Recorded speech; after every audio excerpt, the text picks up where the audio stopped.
पाकपतन में बच्चों से ज्यादती के वाकयात थम ना सके। नौजवान ने 8 साला बच्ची को ज्यादती का निशाना बना डाला। पुलिस ने दरिंदा सिफत मुलजिम को गिरफ्तार करके वाकये का मुकदमा दर्ज कर लिया।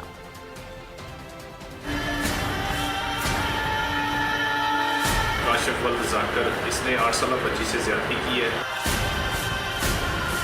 इंसानियत एक बार फिर शर्मसार। पाकपतन में 8 साला बच्ची बन गई इंसानी दरिंदे का शिकार। नन्ही कली को मसलने वाला ज्यादा देर बच न सका, कानून के शिकंजे में आ गया। थाना सदर आरिफ वाला पुलिस ने गिरफ्तार करके वाकया का मुकदमा दर्ज कर लिया।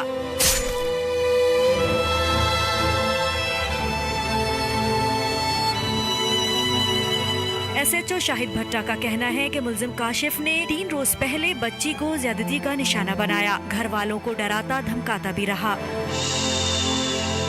सिदरा ने पुलिस के सामने जालिम की शनाख्त कर ली। अब मासूम की निगाहें इंसाफ की मुंतजिर हैं। सर्दियों में गैस बहरान का खतरा मंडलाने